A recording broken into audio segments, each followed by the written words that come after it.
श्री कृष्ण श्री कृष्ण श्री कृष्ण श्री कृष्ण। गुरुर्ब्रह्मा गुरुर्विष्णुः गुरुर्देवो महेश्वरः गुरुसाक्षात् परं ब्रह्म तस्मै श्री गुरवे नमः। तस्मै श्री गुरवे नमः। सच्चिदानन्दरूपाय विश्वोत्पत्त्यादिहेतवे तापत्रयविनाशाय श्रीकृष्णाय वयं नुमः। सर्वत्र गोविन्दनामसङ्कीर्तनं गोविन्द गोविन्द। रङ्गेश मां पाहि रङ्गेश मां पाहि रङ्गेश मां पाहि रङ्गप्रभो। रङ्गेश मां पाहि रङ्गेश मां पाहि रङ्गेश मां पाहि रङ्गप्रभो।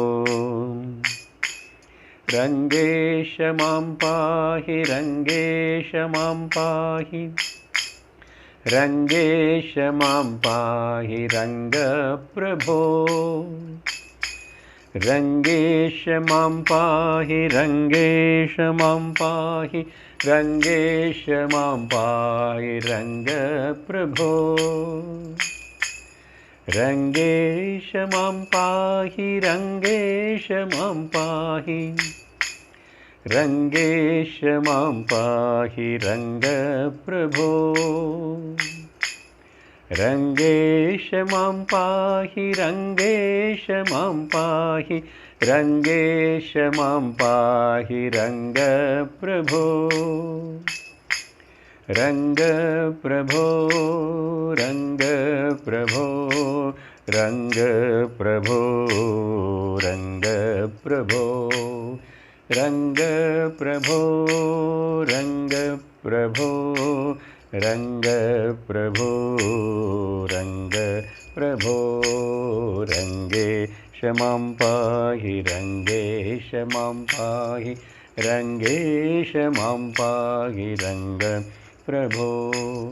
रङ्गप्रभो रङ्गप्रभो।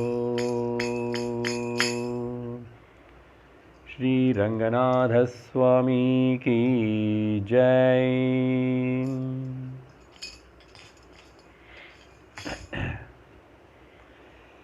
हरि ओम तत्सत्। श्रीमद्भागवत महापुराणं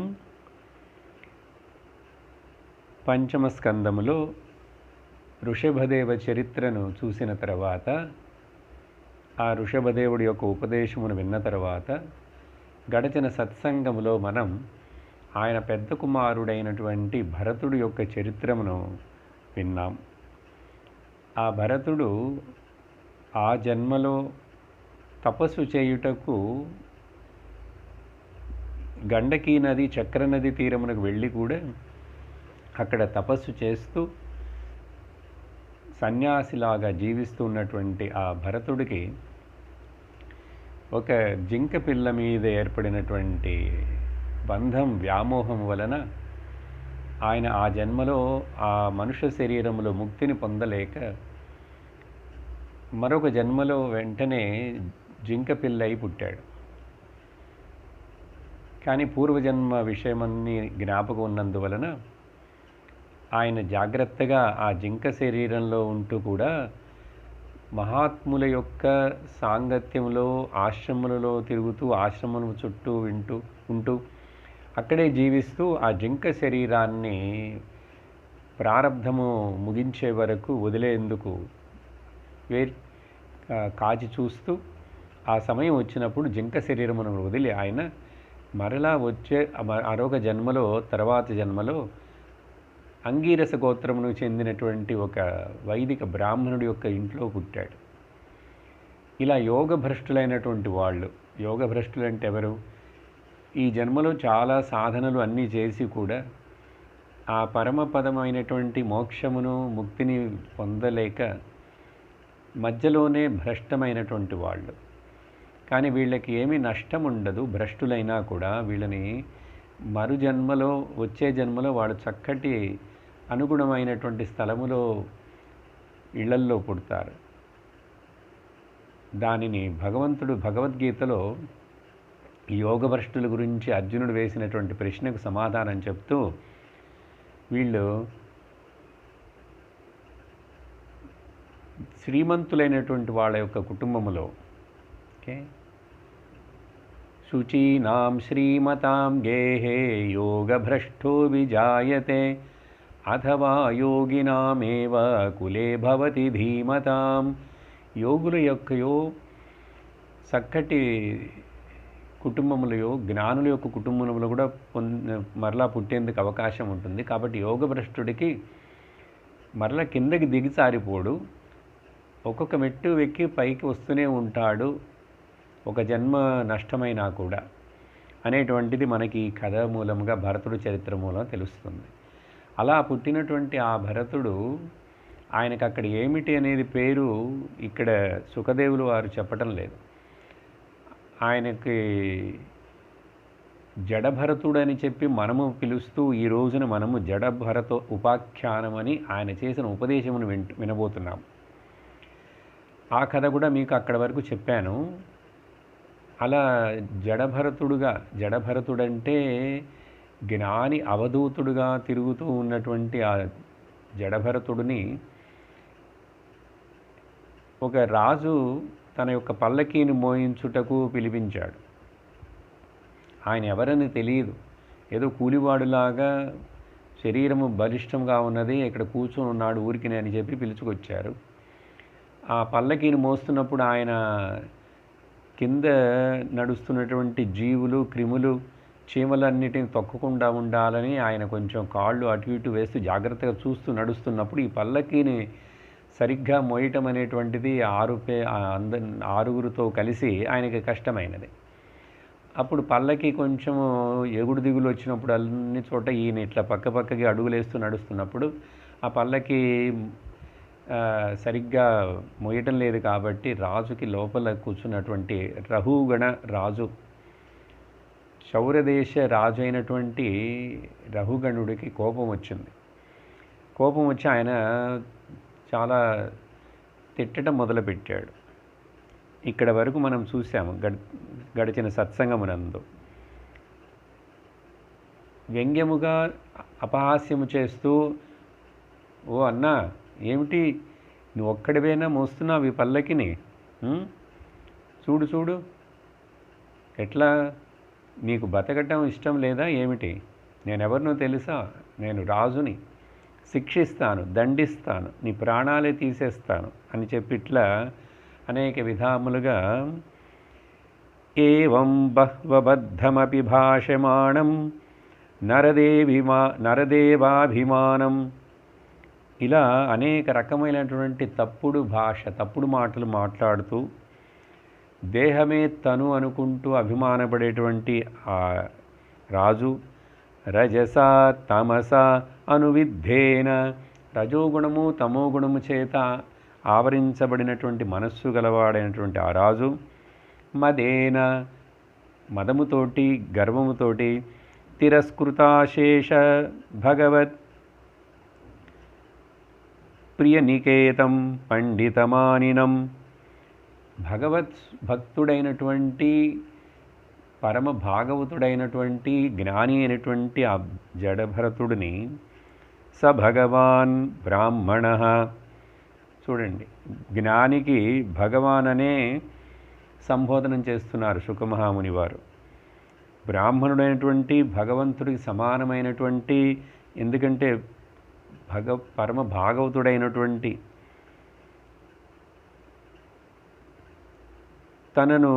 తనకు బాగా అన్నీ తెలుసు అని గర్విస్తున్నటువంటి ఆ రాజు ఈ బ్రహ్మభూత సర్వభూత సుహృదాత్మా యోగేశ్వరచర్యయాం నాతి ఉత్పన్నమతిం స్మయమాన ఇవ విగస్మయ ఇదమాహం, బ్రహ్మ జ్ఞానిగా బ్రహ్మజ్ఞానముతో ఉన్నటువంటి బ్రహ్మభూత సర్వభూతాత్మ, ఆయన బ్రహ్మమని తెలుసుకున్నాడు, సర్వభూతములందు బ్రహ్మమునదని తెలుసుకున్నటువంటి సుహృదాత్మ, అందరి యొక్క సౌఖ్యమును సుఖమును ఆశించేటువంటి ఆ యోగేశ్వర యోగిగా ఉన్నటువంటి యోగ మార్గమును అనుసరిస్తున్నటువంటి ఆ జడభరతుడిని అత్యంత శాంత స్వభావమైనటువంటి ఆయనని ఇట్లా అవమానించినా కూడా ఆ భరత యోగేశ్వరుడు విగతస్మయ దాని గురించి ఏమీ పట్టించుకోకుండా దానికి కోపగించుకోకుండా ఇదమాహ ఇట్లా ఆయన బదులు చెప్పాడు ఆ రాజుకి. ఇక్కడి నుంచి మనం జడభరత ఉపాఖ్యానము లేక ఉపదేశమని తత్వ విషయమును మనం విచారించబోతున్నాము, వినబోతున్నాము. బ్రాహ్మణ ఉవాచ. చూడండి, శుకమహాముని కొంతమంది యొక్క పేర్లను, వాళ్ళ నిజమైన పేర్లను ఇక్కడ చెప్పకుండా బ్రాహ్మణ అని సంబోధిస్తున్నారు. బ్రహ్మజ్ఞానమును పొందినవాడు బ్రాహ్మణుడు. అవధూతగా తిరుగుతున్నటువంటి అటువంటి ఆ జ్ఞానిని బ్రాహ్మణుడు అని పిలవచ్చా? ఆయనే ఏ గుర్తులు ఏ లింగములు లేకుండా, లింగం అంటే గుర్తు చిహ్నములు లేవు, ఆయనని బ్రాహ్మణుడని చెప్పలేము, సన్యాసి అని చెప్పలేము. కానీ ఏదో మెడలో జంజం ఉన్నది, అది కూడా మట్టి పట్టి సగం తెగిపోయి అప్పుడెప్పుడో వేసినటువంటిది, ఆయనకి అది ఉన్నదా లేదని కూడా జ్ఞాపకం లేనటువంటి స్థితిలో ఆయన ఉన్నాడు. సరి, బ్రాహ్మణ ఉవాచ, బ్రహ్మజ్ఞాని కాబట్టి బ్రాహ్మణుడు.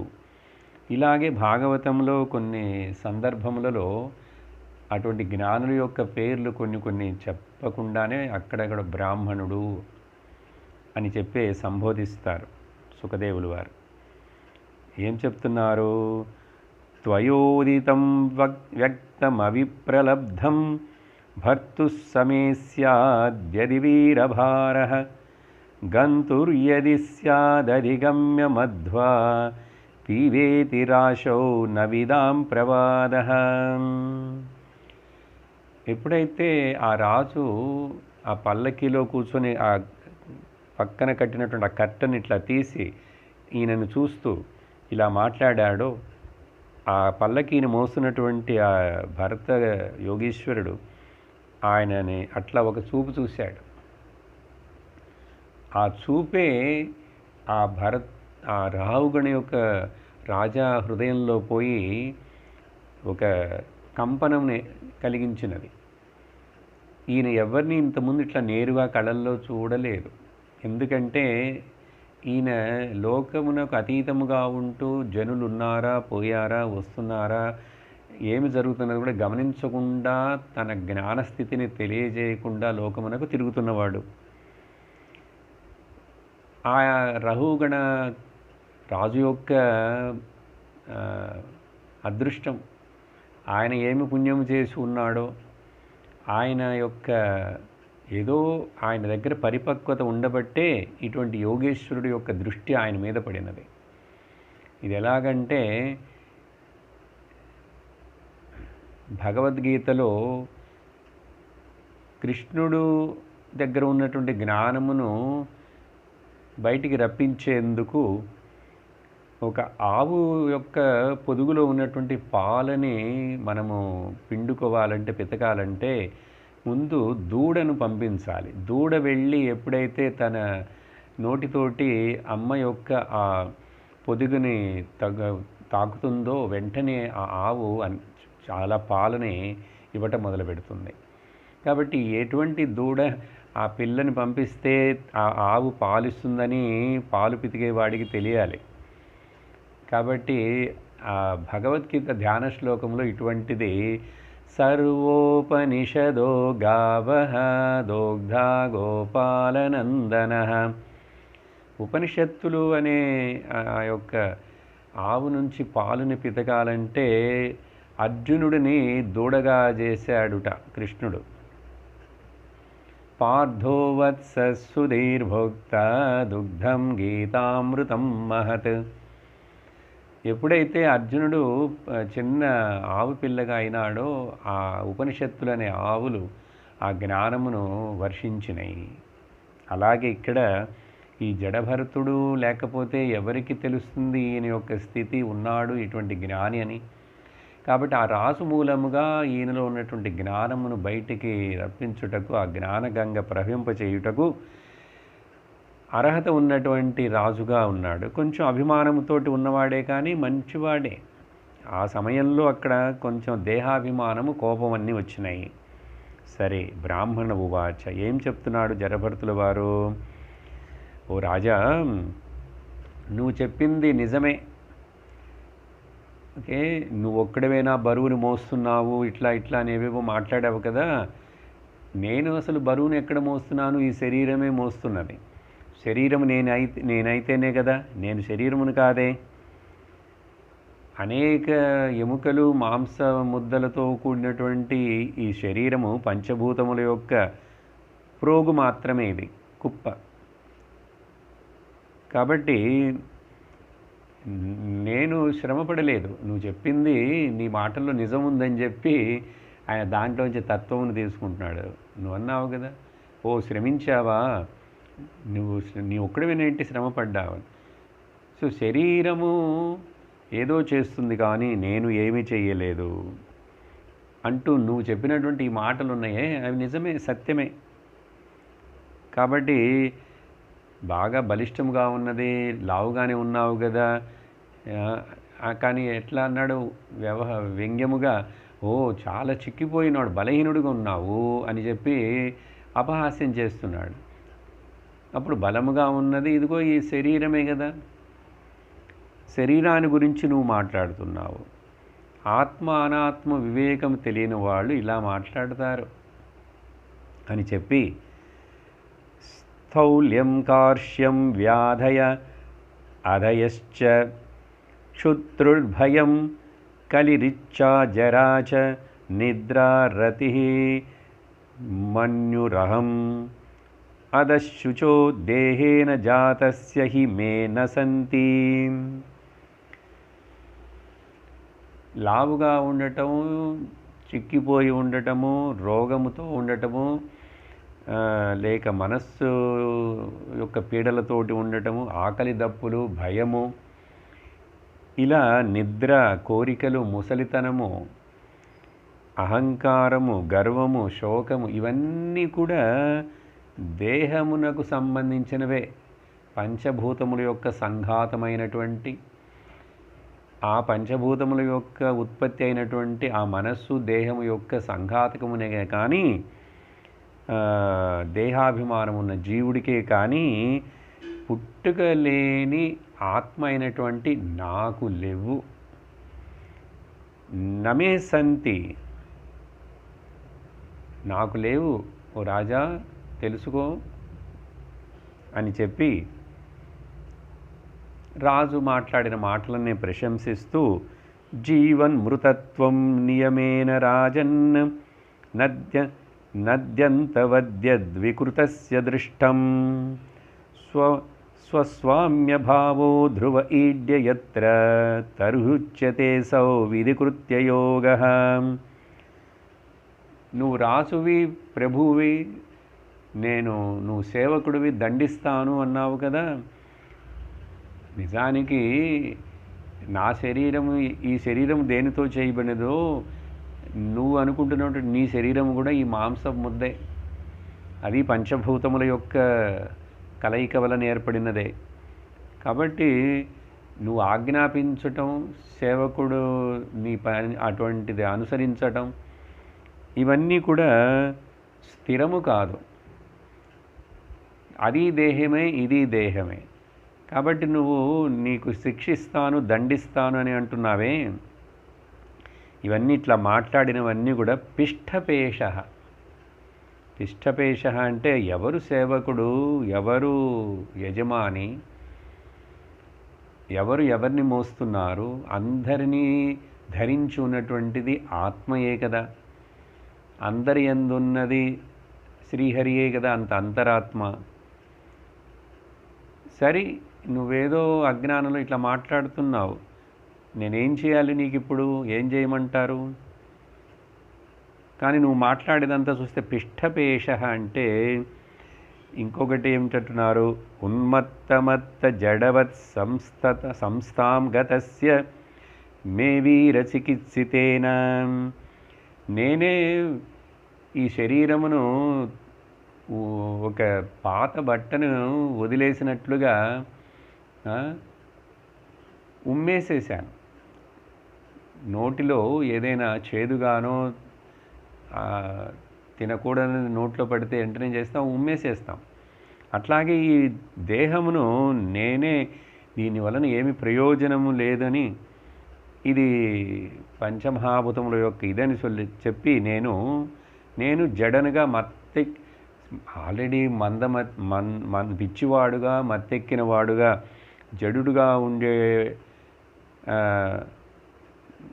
నాకు, ఆత్మనిష్ఠుడైన నాకు నువ్వు చికిత్స చేసి ఇలా తిట్టి ఏదైనా చేసి కూడా ఏమీ ప్రయోజనం ఉండదు.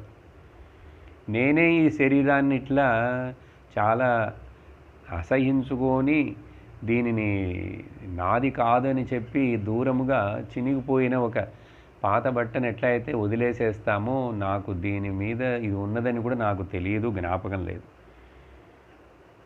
కాబట్టి నన్ను శిక్షిస్తాను అని అంటున్నావు, ఆత్మ అయిన నన్ను నువ్వు శిక్షించలేవు.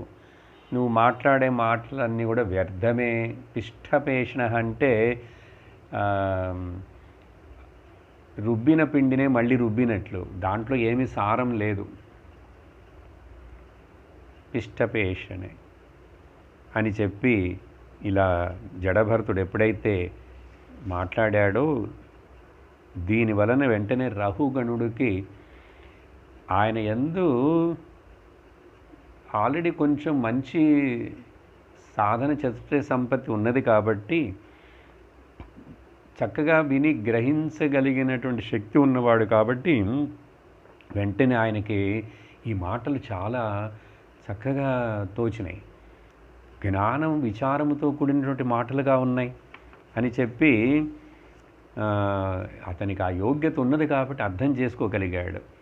అర్థం చేసుకొని జాగ్రత్తగా విన్నందువలన వెంటనే ఆ పల్లకీని కిందకి దించమని చెప్పి పల్లకిలో నుంచి దిగి వచ్చి ఆ జడభరత యోగీశ్వరుడి మీద కాళ్ళ ముందు పడి నమస్కారం చేసి వంగి, నన్ను మన్నించు ఓ యోగేశ్వర, నువ్వు రహస్యముగా తిరుగుతున్నావు ఇట్లా.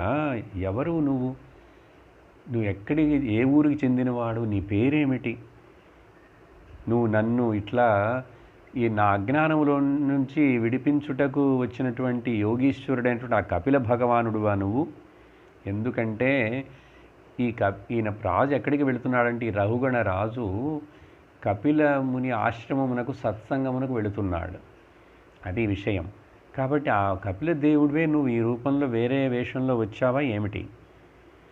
నాకు వేరే దేని వలన కూడా ఈ లోకంలో భయపడను. నేను దేవేంద్రుడి యొక్క వజ్రమునకు భయపడను, ఓకే, ఆ శివుడి యొక్క శూలమునకు భయపడను, యమునుడి యొక్క మృత్యుదండమునకు భయపడను, అగ్ని, చంద్రుడు, సూర్యుడు, వాయు, కుబేర అస్త్రములు అనేవి ఉన్నాయి, అవన్నిటికి కూడా భయపడను. కానీ నీలాంటి బ్రహ్మవేత్త అయినటువంటి నీకు చేసే ఈ అవమానమును గురించి నాకు చాలా భయపడుతున్నాను.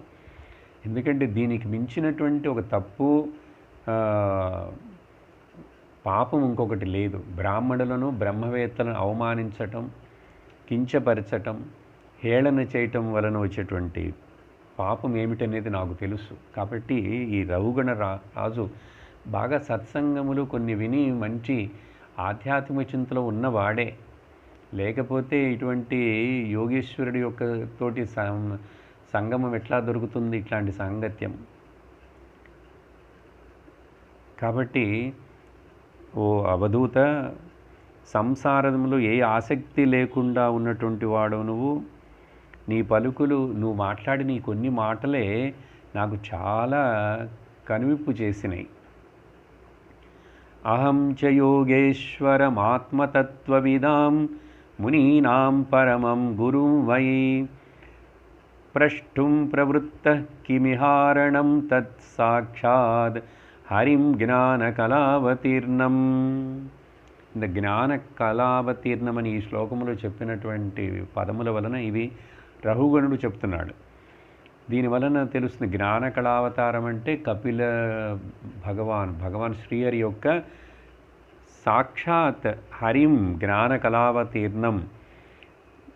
నేను ఆయనను, ఆ కపిల భగవానుడిని దర్శించుటకు, ఆయన సత్సంగమును ఉపదేశమును వినుటకు బయలుదేరి వెళుతున్నవాడను. ఆ కపిలుడివే నువ్వు ఇక్కడికి ఇట్లా ఈ రూపంలో వచ్చి నన్ను పరీక్షిస్తున్నావా?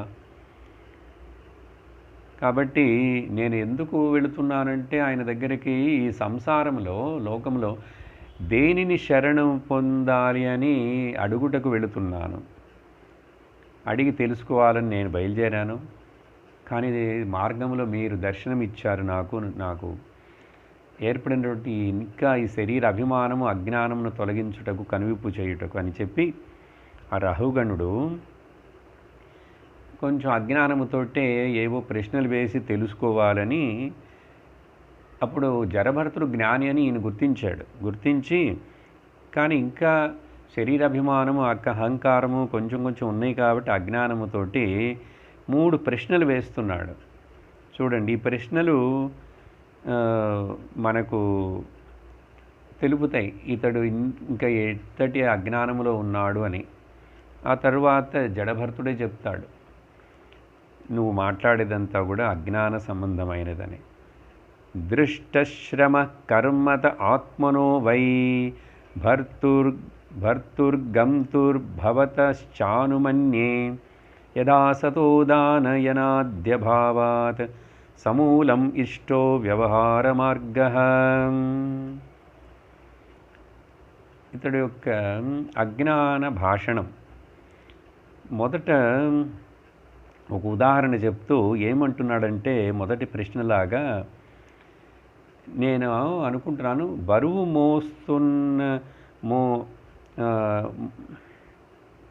బరువుని మోస్తున్నటువంటి ఈ శరీరము, నువ్వు చెప్పావు శరీరం నేను కాదు, శరీరమే బరువు మోస్తున్నది కానీ నేను మోయట్లేదని. కానీ ఆ బరువును మోస్తున్నప్పుడు తప్పకుండా మీకు కూడా నిశ్చయముగా శ్రమ కలిగి ఉంటుందే అని నేను ఊహిస్తున్నాను. అలాగే ఈ వ్యవహార ప్రపంచములో ఏ రూపంలో అనుభవములను, ప్రపంచం మనకు ఏ రూపంలో అనుభవమును వచ్చునో అదే రూపంలో అది సత్యమే అని నా అభిప్రాయం అంటున్నాడు. చూడండి, ఇదంతా మనందరికి ఉండే అజ్ఞానం లాంటిదే. ఎందుకంటే అవన్నీ నాకే కదా జరుగుతున్నాయి, నాకు తెలుస్తున్నాయి, నాకు తోస్తున్నదే అంటాం కదా. ఇది సత్యమని నేను అభిప్రాయపడుతున్నాను. ఎలాగంటే అని ఉదాహరణ ఇస్తున్నాడు. చూడండి, జ్ఞాని ముందు ఇంత మాట్లాడటం అవసరం లేదు, కానీ ఆ అజ్ఞానం ఉన్నప్పుడు శిష్యులు ఇట్లాగే మాట్లాడుతుంటారు. గురువు అడిగితే తప్ప నోరు తెరిచి మనం మాట్లాడకూడదు. నీకేమైనా సందేహం ఉన్నదో అడుగు అంటే చెప్పాలి. సరి, మంచిదే అడుగుతున్నాడు. ఏం ఉదాహరణ చెప్తున్నాడంటే రఘుగణుడు, ఇప్పుడు కుండ మొదలైన పదార్థాలు అవి సత్యము కాదు, కుండ సత్యము కాదు, నామరూపం మాత్రమే అని చెప్తుంది కదా వేదాంతములో. కానీ ఆ కుండలో నీళ్లు తెచ్చుకుంటాం, అది అసత్యమైతే ఎట్లా నీళ్లు తేవటం సాధ్యమైనది? అది అసత్యమైతే ఆ నీళ్లు అదిలో నిలుచుని ఆ నీళ్ళని మోసుకొచ్చి తేవటం అనేది సంభవించదు కదా. ఎందుకంటే అని ఒక ప్రశ్న, ఒక ఉదాహరణ ఇచ్చి మరలా ఇంకొక శ్లోకమునందు ఇంకొక ఉదాహరణ చెప్తున్నాడు. సరే, ఆ కుండనే మరలా లేక ఒక గిన్నెలో పాత్రలో నీళ్లు పోసి దానిని నిప్పు మీద పెడితే ఆ పాత్రలో ఉన్నటువంటి పాత్ర మొదట వేడి అవుతుంది, పాత్రలో ఉన్నటువంటి నీళ్లు కూడా వేడెక్కుతాయి. ఆ పాత్రలో నీళ్ళల్లో బియ్యము గింజలను వేస్తే అవి ఉడికి అన్నం అవుతాయి. అప్పుడు మరి ఇలాగే ఉడుకుతాయి. అలాగే ఆత్మ చైతన్యమునకు దేహము వలతో సంబంధము ఉండాలి. ఇంద్రియములు, ప్రాణములు, అంతఃకరణముతో సంబంధం ఉంది. కాబట్టి ఈ శరీరమునకు, ప్రాణమునకు, మనస్సుకు వచ్చే సుఖదుఖములతోటి ఆ సుఖదుఖములు ఆత్మకు కూడా సంక్రమిస్తాయి. ఎందుకంటే ఉదాహరణ చెప్పాడు చూడండి, అగ్నితోటి దగ్గరగా చేరినటువంటి ఆ పాత్రకు వేడెక్కింది కదా, పాత్రలో ఉన్నటువంటి నీళ్లు వేడెక్కినాయి కదా, నీళ్ళల్లో వేసినటువంటి బియ్య గింజలు ఉడికినాయి కదా. అలాగే ఆత్మ ఈ శరీరంలో ఉంది, శరీరమునకు ఆధారం ఆత్మ అని చెప్పినా కూడా అప్పుడు శరీరమునకు వచ్చే సుఖదుఖాలు ఆత్మకు కూడా అంటుకుంటాయి అని నా అభిప్రాయం అంటున్నాడు. చెప్పి తర్వాత శ్లోకం నందు ఇంకొక ఉదాహరణతోటి వేరే ఏం చెప్తున్నాడు, రాజు శిక్షించటం అనే విషయానికి వచ్చినప్పుడు శిక్షించేది ఎవరు, శిక్షించబడేవారెవరు, రాజు ఎవడు, సేవకుడెవడు అని మీరు అన్నారు కదా. రాజు ప్రజలకు సేవకుడే, కానీ అట్టి రాజు ఏం చేస్తాడు, దుష్టులైనటువంటి ప్రజలను శిక్షిస్తాడు కదా. మీరు దాన్ని పిష్టపేషణం అన్నారు. నేను శిక్షిస్తానని అనటం, సేవకుడిని శిక్షించటం, అది ఎట్లా పిష్టపేషణం అవుతుంది? ఇది నిశ్చయముగా రాజు తన ధర్మమును తాను పాలించుట వలన రాజు శ్రీహరిని ఆరాధించుటే అవుతుంది. రాజు తన ధర్మమును తను పరిపాలిస్తే భగవంతుడు యొక్క ధర్మమును భగవంతుడు ఆరాధించినట్లే అవుతుంది కదా. కాబట్టి అప్పుడు రాజుకి పాపములేమీ అంటుకోవు ప్రజలను శిక్షించటం వలన అని చెప్పి ఇట్లా 3 శ్లోకములలో 3 ప్రశ్నలు వేస్తూ ఉదాహరణలు చెప్పాడు. చెప్పిన తర్వాత రఘుగణుడు మన్నించమని అడుగుతున్నాడు. కాబట్టి నేను చేసిన తప్పుకు మన్నించాలి అని చెప్పి ఇలా ప్రార్థించి ఈ 3 శ్లోకాలు చెప్తే ఆ తర్వాత అధ్యాయమునందు మరలా భరత యోగీశ్వరుడు మాట్లాడటం మొదలు పెడుతున్నాడు. బ్రాహ్మణ ఉవాచ అకోవిద కోవిదవాదవాదాన్ వదస్యధో నాతి విధాం వరిష్టః న సూరయో హి వ్యవహారమేనం తత్వావమర్శేన సహామనంతి. చూడండి, మొదటి వార్తలోనే నువ్వు బుద్ధి లేని వాడవు, నీకు జ్ఞానము లేదు. అకోవిద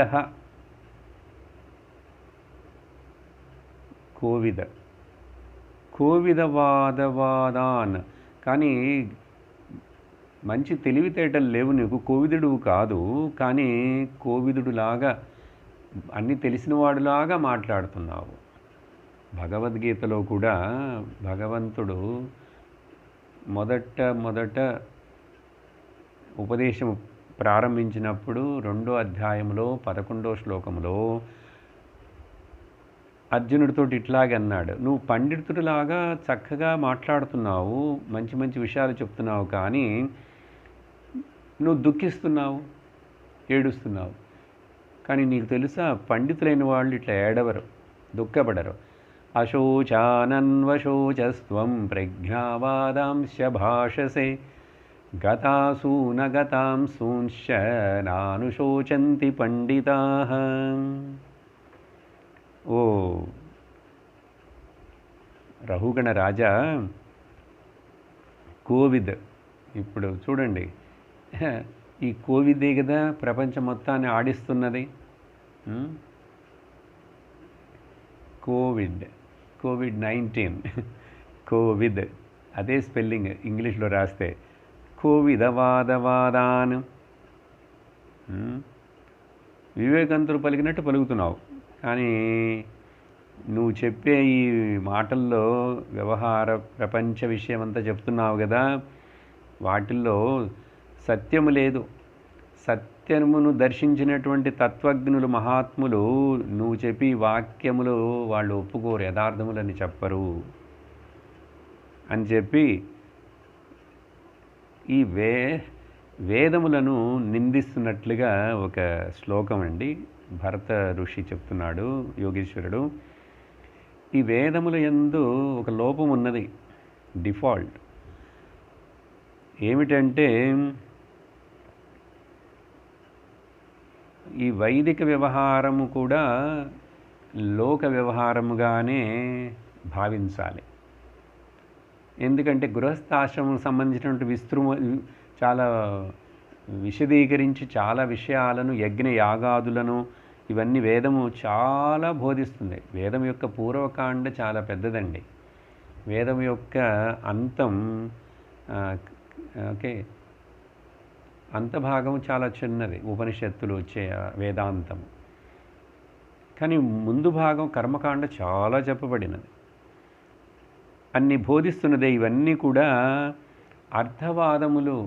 అర్థవాదములంటే కర్మల యొక్క గొప్పతనాన్ని స్తుతిస్తూ అనేక వాక్యాలు ఉంటాయి, అనేక ప్రార్థనలు, వాటికి సంబంధించినటువంటి కర్మలు అవన్నీ చెప్పింది. ఇవన్నీ వేదములు అక్కడక్కడ చాలా ఉన్నాయి. అవన్నిటి యందు ఉన్నాయి. అది ఎక్కడో ఆ వేదము యొక్క చివరి భాగంలో అక్కడ ఉండటం వలన వేదాంతము, లేక వేదములో మధ్యలోనే చెప్పేటువంటి వేద యొక్క భాషను అర్థం చేసుకోలేక ఎందుకు ఈ కర్మలను విధిస్తున్నది, ఈ కర్మ యొక్క ముఖ్యత్వం ఏమిటి, ఇది కర్మఫలము కోసమా, కర్మఫలం చిత్తశుద్ధిగా ఉండాలా, కర్మఫలము భోగములుగా ఉండాలా? కర్మ చేసి ఫలం కావాలంటే అందరు భోగం కోసం కదండి ఫలం అడుగుతాం. ఎవరైనా దుఃఖం కావాలని కర్మ చేస్తారా ఏమిటి? కాబట్టి అప్పుడు వాటి యందు ఏ దోషము లేనటువంటి నిర్దోషం హి సమం బ్రహ్మ అని గీతలో చెప్పినట్టు భగవానుడు రాగద్వేషములకు అతీతమైనటువంటిది, గుణరహితమైనటువంటిది, నిర్వికారమైనటువంటిది, ఏకనిత్యసార సత్య వస్తువు అయినటువంటి ఆ పరబ్రహ్మ పరమార్థతత్వము అది గూఢముగా ఉన్నది, తరచుగా అది బయటపడటం లేదు. అది అందరికీ సులభంగా తెలుసుకునేట్లుగా దొరకటం లేదు. ఇది అర్థం చేసుకోవాలి. అలా చెప్పి కర్మలో ఉన్నటువంటి దోషము, బంధము, ఆ తర్వాత ఈ మనుష్యుడు ఆ కర్మను చేస్తున్న మనుష్యుడికి ఉన్నటువంటి బలహీనత, ఈ విషయాన్ని చెప్తూ ఈ ఎట్లాగంటే జాగ్రత్త మెలకువ స్థితి, తర్వాత స్వప్న స్థితి, ఈ రెండు అనుభవములను ఉదాహరణగా చెప్తూ మనుషుడు కలలో చాలా సుఖములను కూడా అనుభవిస్తుంటాడు కదా. కానీ ఆ కలలో కనిపించినవన్నీ అసత్యమని అందరికీ తెలుస్తుంది, మెలకు వచ్చినప్పుడు తెలుస్తున్నది. ఇలా దీన్ని ఆలోచించి విశ్లేషణ చేసి చూస్తే ఏమి తెలుస్తుంది?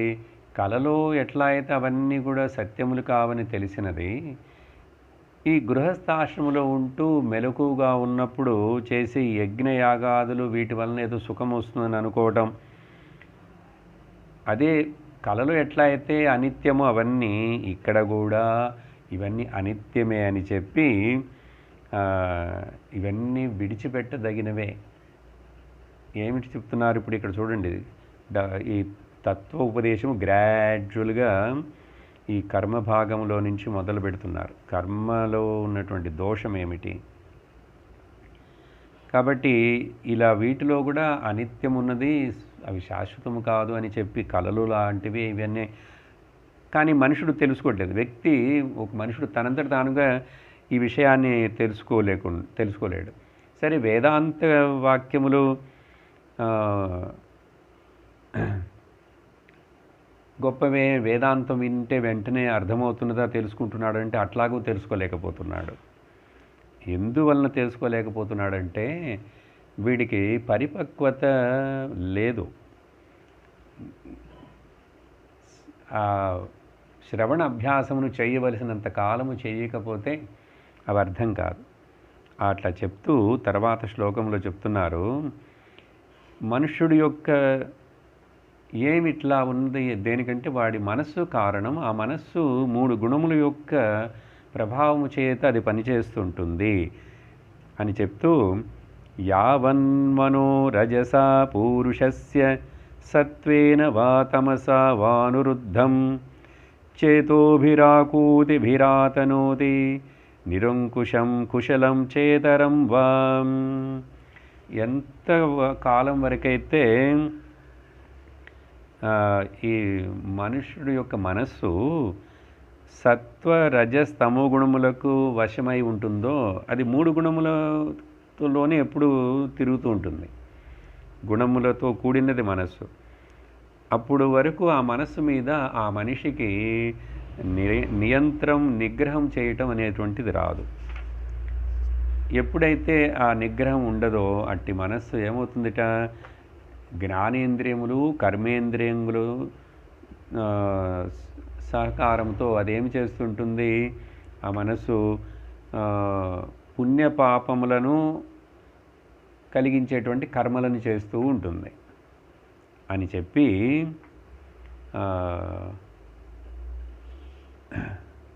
కానీ ఈ కర్మలు ఆత్మలో లేవు. ఆత్మకి ఇవన్నీ అవసరము లేదు. దానివలన ఏమవుతున్నదంటే ఈ భ్రాంతి లోపల బయట అనేటువంటిది ఒక భ్రాంతి కలుగుతున్నది. ఆత్మ శరీరం లోపల ఉన్నదా, ఆత్మ శరీరము బయట ఉన్నదా, లేక ఆత్మలో శరీరం ఉన్నదా? న వాసనాత్మా విషయోపరక్తః గుణప్రవాహో వికృత షోడశాత్మా బిభ్రద్భృదగ్జా జ్ఞామభీరూప భేదమంతర్బహిష్ట్వం చ పురైస్తనోతి. చూడండి, బయట లోపల, బహిః అంతరం, ఇవన్నీ ఇక్కడ ఇప్పుడు మనస్సుని కొంచెం కొంచెం విశదీకరించబోతున్నారు. ఓకే, వేదాంతం కాబట్టి తత్వోపదేశం కొంచెం శ్రద్ధగా గమనముతోటి వినాలి. ఇది చెప్పిన విషయముగానే ఉన్నదని అనుకోకుండా మరలా మనకు ఈ జడభరత ఉపాఖ్యానము మూలముగా భాగవతంలో ఈ తత్వమును గ్రహించుటకు కావలసినటువంటి మనకు ఒక అవకాశము దొరికినది. ఏం చెప్తున్నారంటే, మనస్సు అనేది ఏమిటి? వాసనల యొక్క సముదాయము. మనస్సు 3 గుణములతోటి దీని యొక్క ప్రవాహం జరుగుతూ ఉంటుంది. దీని యందు 16 అంశములతో కూడినటువంటి ఈ సూక్ష్మ దేహము, అది జీవుడు తను అభిమానపడుతూ ఉంటుంది. ఆ 16 అంశములు ఏమిటి? 5 జ్ఞానేంద్రియములు, 5 కర్మేంద్రియములు, 5 ప్రాణములు, 15 అయినాయి, ప్లస్ మనస్సు, మొత్తం 16.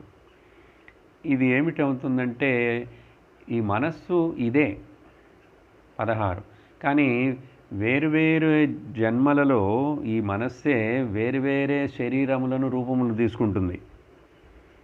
ఉపాధి అంటారు. ఆ వివిధ రకములైన ఉపాధులు, అది ఆవు శరీరమా, గాడిద శరీరమా, పాము శరీరమా, దోమ శరీరము, ఏదో ఒక శరీరము ఈ 16 అంశములతో కలిసినటువంటి మనస్సు అనేది. ఈ ఉపాధుల్లో ఒక్కొక్కసారి మంచి దేహమే దొరకవచ్చు, దేవతా దేహములు, ఉత్కృష్టమైనటువంటి లేక నికృష్టమైనటువంటి పశు పక్షులు, క్రిమికీటముల శరీరం కూడా దొరకచ్చు. కానీ ఆత్మ నిజముగా ఆత్మస్వరూపమైనటువంటి ఈ జీవుడు ఎవరు? ఆత్మరూపమే.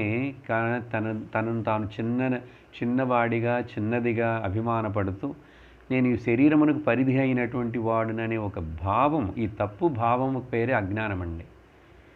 ఈ తప్పుటి అవగాహన వలనే ఆత్మస్వరూపుడుగా ఉన్నా కూడా ఈ జీవుడికి ఉపాధితోటి తాదాత్మ్యం ఏర్పడినప్పుడు ఏది ఉపాధి, శరీరము, మనస్సు వీటితోటి ఏమి ఏర్పడుతుందిట? అప్పుడే ఈ బయట లోపల అనేటువంటి ఈ తేడా ఏర్పడుతుంది. అంతర్బహి. అదే నిద్రలో చూడండి, నిద్రలో శరీరము, మనస్సు మనకు రెండు కూడా వాటితోటి తాదాత్మ్యం లేదు కాబట్టి, నేను నా స్వరూపుడుగానే ఉన్నాను కాబట్టి, నిద్రపోయేటప్పుడు ఇంటి లోపల ఉన్నామా, బెడ్రూమ్ లోపల ఉన్నామా, బెడ్రూమ్కి బయట ఉన్నామా, ఇవైనా జ్ఞాపకం ఉందా? జ్ఞాపకం లేనందువలన అదేదో మైండ్కి సంబంధించిందని మాత్రమే కాదు. ఎప్పుడైతే మైండ్ అన్మానిఫెస్ట్ అయిపోయి అది విలీన స్థితిలో ఉంటుందో తత్కాలమునకు, అక్కడ ఏ భేదము లేదు. ఆ పాయింట్ని గ్రహించాలి. భేదము లేదు, శరీర భేదము లేదు, దేశకాల వస్తు భేదం ఏది కూడా లేదు అక్కడ. కాబట్టి అప్పుడు దేశకాల వస్తు భేదములు లేకుండా ఉన్నటువంటి ఆ నిజమైనటువంటి అనుభవ స్వరూపం ఏమిటది అని చింతించాలి. మెలకువలో ఉన్నప్పుడు ఇలా తత్వము యొక్క ఉపదేశమును విని విచారించగా మనకు మన స్వరూపము యొక్క నిజస్వరూపము మనకు బాగా తెల్లం తేటగా తెలుస్తుంది. ఈ గుణములు మనస్సుని ఎంతగా ఎఫెక్ట్ చేస్తాయి అనేది తర్వాత శ్లోకాల్లో చెప్తూ, ఈ మనస్సే మనిషి యొక్క జన్మ మరణ ఈ చక్రమునకు కారణము. మనస్సే కారణం. కానీ అదే మనస్సు మరలా మోక్షమునకు బంధ విముక్తికి కారణమవుతుంది. కాబట్టి ఈ విధముగా మనస్సే గుణములతోటి తాదాత్మ్యము పొందితే, ఈ ఆత్మ అయినటువంటి మనస్సుతోటి తాదాత్మ్యం చెందితే గుణములతోటి ఏమవుతుంది? అది అపరమైపోతుంది, నికృష్టమైపోతుంది. అదే గుణములకు అతీతమైనటువంటి భావనని కలిగించగలిగితే ఆత్మకు స్వతసిద్ధమైన తన ఉత్కృష్టమైన భావం ఏర్పడుతుంది, పరమభావం. అపర పర. ఈ అపరాపర అనే పదములు ముండకోపనిషత్తు పరావిద్య అపరావిద్య. Matter oriented knowledge, matter oriented subject, matter oriented కర్మలు, ఉపాసనలు అవన్నీ కూడా అపరావిద్య. ఏదేదైతే చైతన్యమునకు, కాన్షియస్నెస్కి సంబంధించినటువంటిది, బ్రహ్మమునకు, నిత్య సత్య ఏకసార వస్తువు అయినటువంటి బ్రహ్మమునకు సంబంధించినటువంటి విషయం ఏదైతే ఉందో అదంతా కూడా పరావిద్య. ఈ తత్వ ఉపదేశం అంటే మనం ఏమి వింటున్నాం? ఇప్పుడు పరావిద్యని గురించి వింటున్నామని తెలుసుకోవాలి. ఆ తర్వాత ఒక శ్లోకంలో ఒక ఉదాహరణ చెప్తున్నారు. ఈ మనస్సు గురించి కదా ఇప్పుడు మాట్లాడుతున్నారు.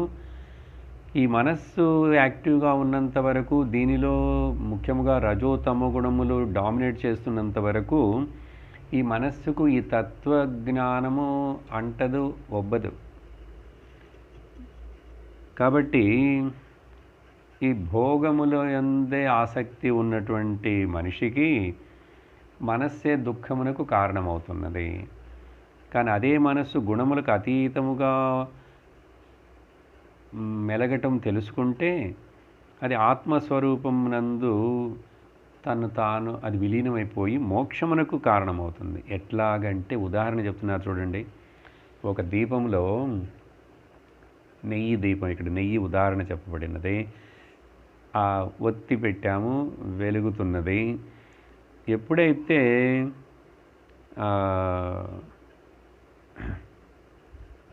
ఆ నెయ్యి అనేటువంటిది అయిపోయినప్పుడు అక్కడ ఆ దీపం వెలగదు కదా.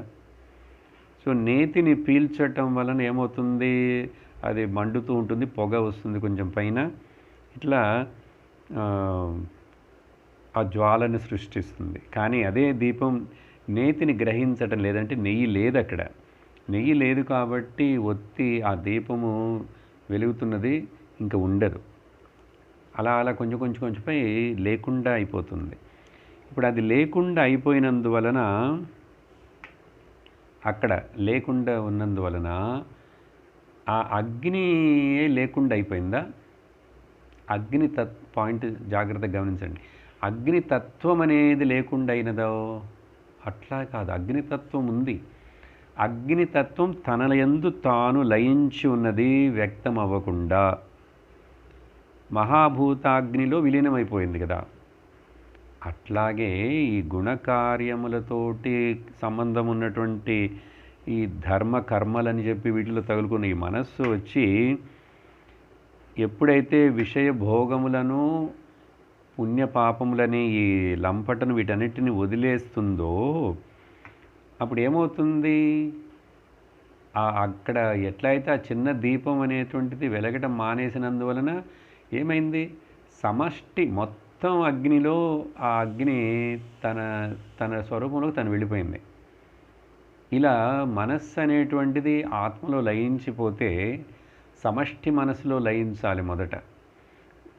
ఈ ఇండివిజువాలిటీ అనేది అప్పుడు పోతుంది. ఎప్పుడైతే ఇండివిజువాలిటీ, అహంకారం, యుగో సెంట్రిక్ ఐడియా ఇది పోతుందో అప్పుడు ఏమవుతుంది?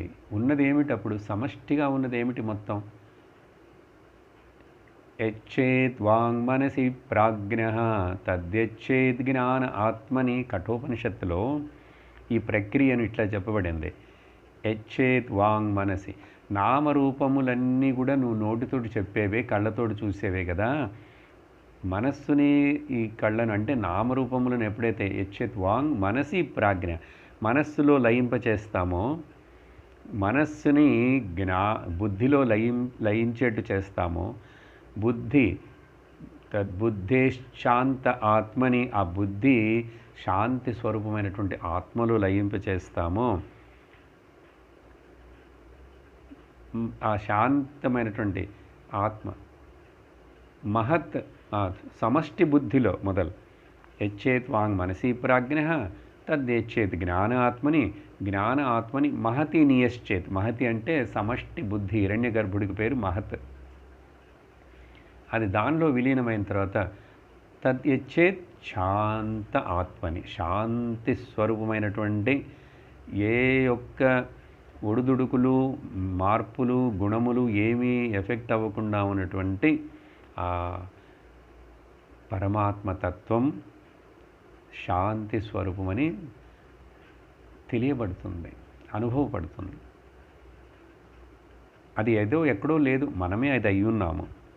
ఇలా చెప్పి ఈ ఏకాదశి ఇంద్రియములందువలన అహంకారము, మమకారము, ఈ మనోవృత్తులు వీటన్నిటిని కలిసి మొత్తం మనుషుడు వాటిని గమనిస్తూ, వాటిని నిగ్రహిస్తూ, వాటిని సరి అయిన పద్ధతిలో మొదల్లో రజోగుణము, తమోగుణముతో ఉన్నటువంటి మనస్సును కొంచెం ప్రేరేపించి రజోగుణమును పెంచి, రజోగుణమును కూడా వదిలేసి సత్వగుణమునకు వచ్చి, ఆ తర్వాత సత్వగుణము కూడా బంధము కాకుండా ఉండేట్లు చూసుకోవాలి అని చెప్పి ఆ గుణత్రయ విభాగ యోగమని భగవద్గీతలో ఒక అధ్యాయమునందు గుణాతీత పురుషులను అవ్వాలి అర్జున, అప్పుడే నీ స్వరూపం ఏమిటని తెలుస్తుంది.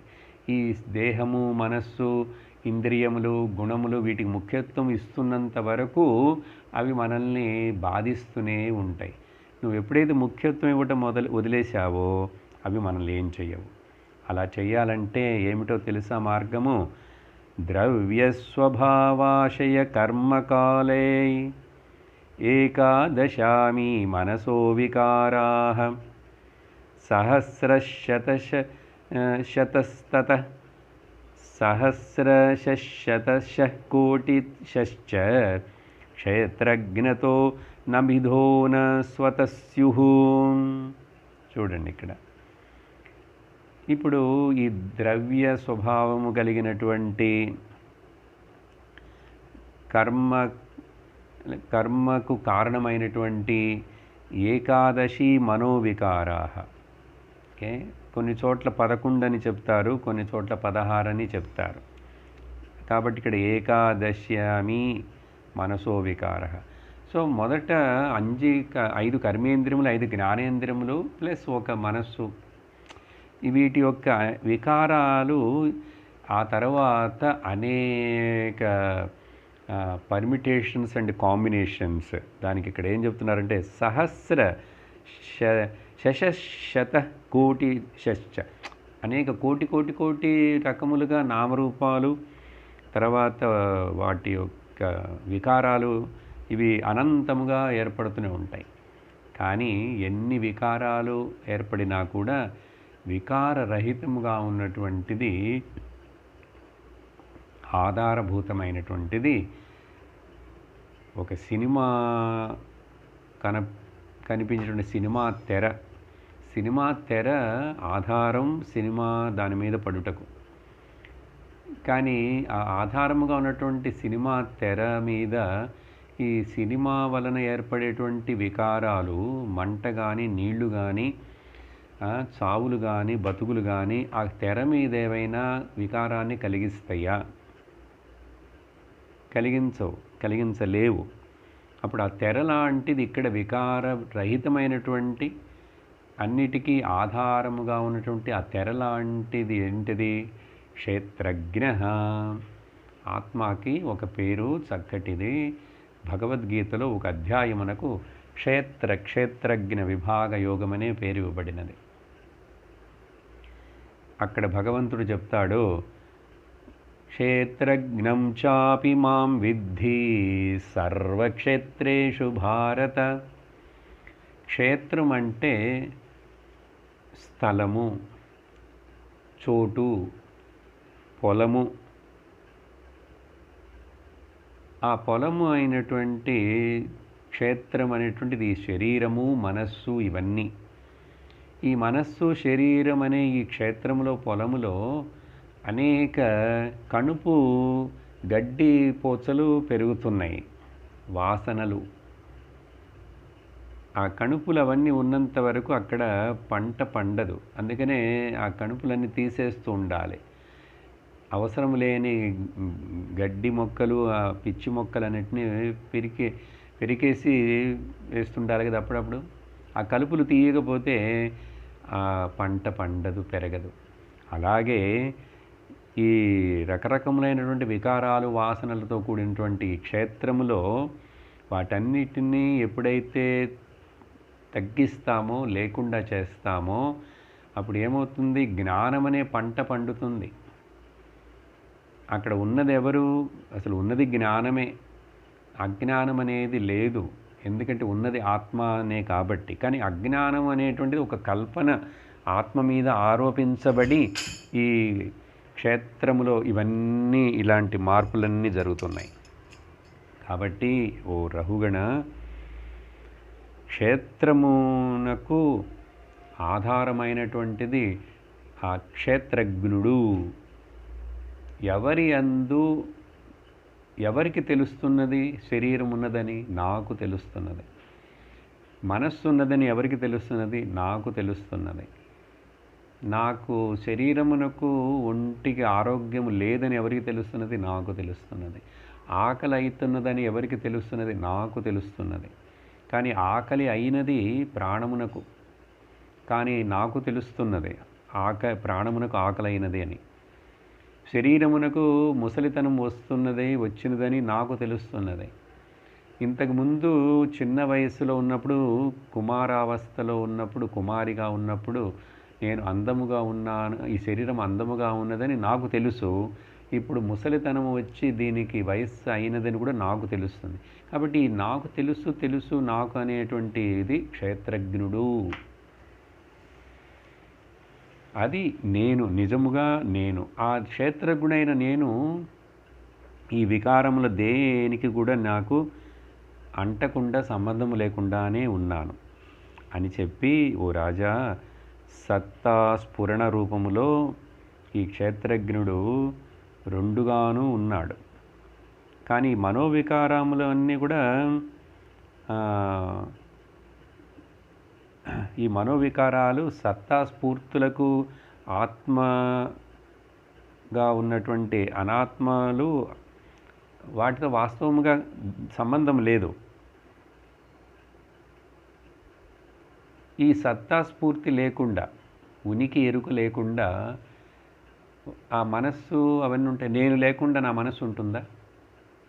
ముందు నేను ఉండాలి. నేనుంటే తర్వాత నాలో ఏదో ఈ శరీరం అనేటువంటిది కనిపిస్తున్నది, మనస్సు అనేది. కాబట్టి వాటికి సొంతగా సత్తా లేదు. సత్తా అంటే ఉనికి లేదు. కాబట్టి జీవుడు అని అనుకుంటున్నటువంటి ఈ అహంకార దేహాభిమానికి ఏమిటి మనస్సు అనేటువంటిది ఉపాధి. ఈ మనస్సు అనేది ఒకటి మధ్యలో ఉన్నది. ఈ మనస్సు త్రిగుణాత్మములతో కూడి ఉన్నది. ఇదే ఉపాధి, ఇదే సంసారమునకు బంధమునకు కారణము. కాబట్టి దీనిలో ఏమవుతాయి, జాగ్రత్త స్వప్నము ఇవన్నీ నిద్ర ప్రకటనమవుతున్నాయి. కానీ నిద్రలో అంతర్ధానం అయిపోతున్నాయి. కానీ ఆ నిద్రలో అంతర్ధానం అవుతున్నాయి, మరలా స్వప్నములో ఇవన్నీ కనిపిస్తున్నాయి, జాగ్రత్తలో ఇవన్నీ కనిపిస్తున్నాయి అన్నట్టు ఇవన్నిటిని దర్శిస్తున్నటువంటి వాడెవరు? ఆ క్షేత్రజ్ఞుడే అని చెప్పి, క్షేత్రజ్ఞ ఏతా మనసో విభూతి జీవస్య మాయా రచితస్య నిత్యాహ అని చెప్పి, విశుద్ధకర్తు, శుద్ధమైనటువంటి ఏ కల్మషము కలుషితము లేనటువంటి ఆ ఆత్మ చైతన్యమే నేనే క్షేత్రజ్ఞుడను అని తెలుసుకోవాలి అని చెప్పి, ఆ తర్వాత ఒక చక్కటి ఈ క్షేత్రజ్ఞుడు అని పిలిచేటువంటి ఆత్మకు అనేక పేర్లు చెప్పి ఒక చక్కటి శ్లోకం, ఇది ఊరికి చదివి ఆపేస్తాను. ఆ వచ్చే సత్సంగంలో దాన్ని వివరిస్తాము. లెక్కేస్తూ వచ్చే మీకు తెలుస్తాయి ఎన్ని పదాలు. ఒక్కొక్క పదానికి అన్నీ ఒకటి గురించి చెప్తున్నాయి. క్షేత్రజ్ఞ, ఆత్మ, పురుష, పురాణ, సాక్షాత్ స్వయం జ్యోతి, అజః పరేశః, నారాయణః భగవాన్ వాసుదేవః స్వమాయయా ఆత్మని అవధీయమానః. దగ్గర దగ్గర 14-15 రకాలైనటువంటి పదాలను చెప్తూ అవన్నీ ఒక్కొక్క పదాన్ని మనం వచ్చే సత్సంగంలో వివరించి వింటే అది మన యొక్క స్వరూపమైనటువంటి ఆత్మను గురించి వివరిస్తున్నది, ఇండికేట్ చేస్తున్నదని మనకి చక్కగా బాగా తెలివిగా తెలుస్తుంది. అది వచ్చే వారం చూస్తాం. ఓమానందం ఓమానందం ఓమానందం సచ్చిదానందం ఓమానందం బ్రహ్మానందం ఓమానందం ఆత్మానందం ఓమానందం కృష్ణానందం ఓమానందం అమృతానందం. ఓం నమః శివాయ ఓం నమః శివాయ ఓం నమః శివాయ ఓం నమః శివాయ ఓం నమః శివాయ ఓం నమః శివాయ. సర్వత్ర గోవిందనామ సంకీర్తనం. గోవింద గోవింద. ఓం లోకాః సమస్తాః సుఖినో భవంతు. లోకాః సమస్తాః సుఖినో భవంతు. లోకాః సమస్తాః సుఖినో భవంతు. ఓం శాంతి శాంతి శాంతి. హరి ఓం శ్రీ గురుభ్యో నమః. హరి ఓం. హరి ఓం తత్సత్.